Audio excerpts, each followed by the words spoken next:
Ça fait 3-4 ans que je suis dans la troupe de théâtre. Moi j'ai aussi commencé le théâtre il y a 4 ans. Au début j'avais vraiment pas beaucoup de confiance en moi. J'ai fait 1 an de moins que la plupart des gens de la troupe parce que je suis arrivé on va dire en avant-dernier.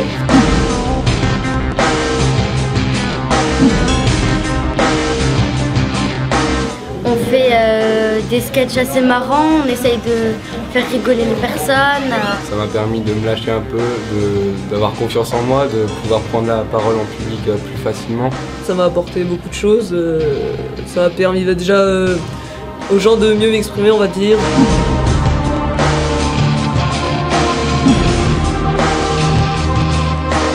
Cette année on a écrit les sketchs, donc on fait, quand on écrit les sketchs, en fait, on est en train de rigoler en même temps. L'ambiance, franchement, elle est géniale cette ambiance. Enfin, tout le monde se connaît un peu du coup. Ça fait 3 ans que la troupe elle est faite.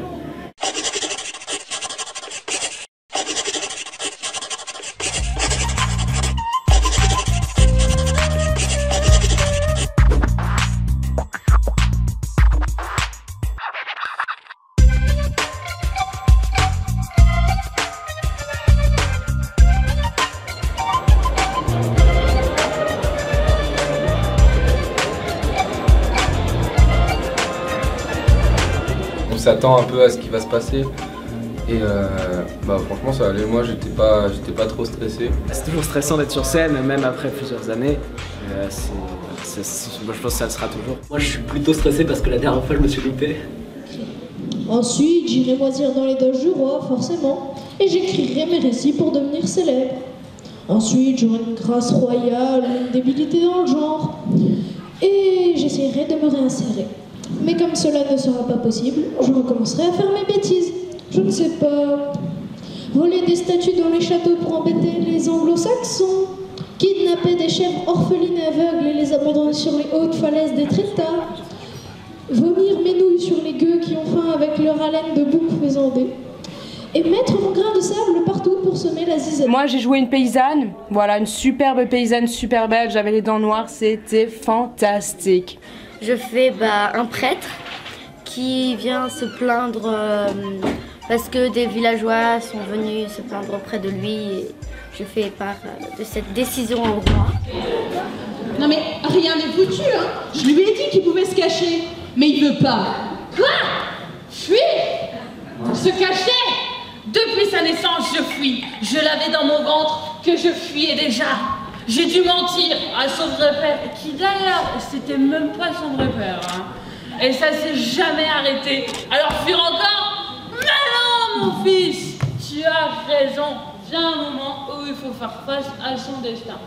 Non mais, en plus, c'est un gars de la bande qui l'a dénoncé. Ça m'étonne pas. Tous plus voyous que les uns que les autres. Mais j'ai toujours pensé que c'était une bonne idée que tu avais eue de t'entourer de quelques chevaliers pour faire respecter ta loi. Le problème, bien entendu, c'est qu'un d'entre eux veut prendre ta place. Eh ben voilà. Je sais. Bon. Moi j'avais pas un rôle très important, enfin un chevalier aveugle. Et donc ça allait, enfin j'avais pas beaucoup de répliques comparé à la prochaine que j'ai. Alors la prochaine scène que je joue c'est les chevaliers sans table ronde parce qu'on n'avait pas un budget pour acheter une table ronde. Et moi je joue pratiquement tout le temps le paysan. C'est très prestigieux. Et en fait ça traite un peu de problèmes actuels genre le racisme, tout ça, le sexisme aussi surtout. Mais de qui s'agit-il? Les signes s'accentuent, les nouveaux méfis prolifèrent, l'incertitude gagne du terrain, l'or est proche mes amis. Ne sentez-vous pas, tout autour de vous, l'odeur de l'apocalypse?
fait de la gym depuis 7 ans maintenant et on est à l'AUS Gymnastique.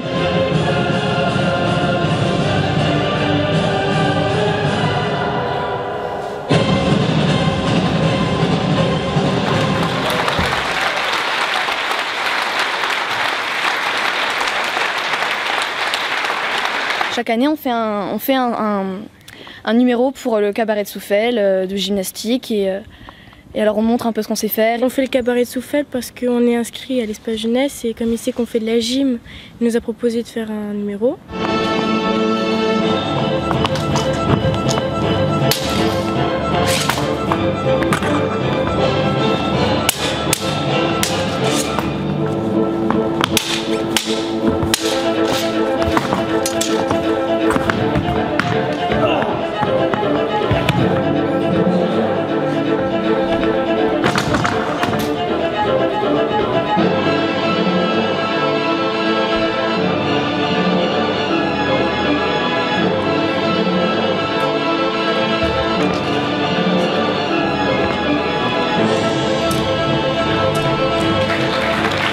Donc ce soir, nous vous proposons donc un chou rouge et une terrine de sanglier en entrée.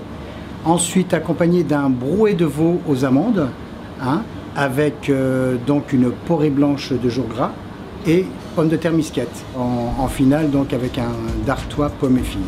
Le tout est fabriqué maison, tout est fabriqué vraiment dans notre établissement avec tous nos employés, tous nos salariés qui font ça avec beaucoup d'amour. Je dirige le restaurant L'Île aux Épis qui aujourd'hui vous offre le repas, vous sert le repas avec son équipe de choc. Donc le restaurant L'Île aux Épis est un chantier d'insertion. Les personnes qui y travaillent sont en formation et apprennent les métiers de la restauration. L'homme est un enfant triste. Ta sagesse de vieillard n'a conquis personne. Ils n'ont rien compris. Hein. Est-ce que tu souffres encore pour eux? Je ne crois pas en l'homme. Je suis bien trop sensible. Je pense que c'est un des meilleurs cabarets qu'on ait fait depuis le début, depuis ces 5 ans. Voilà, voilà.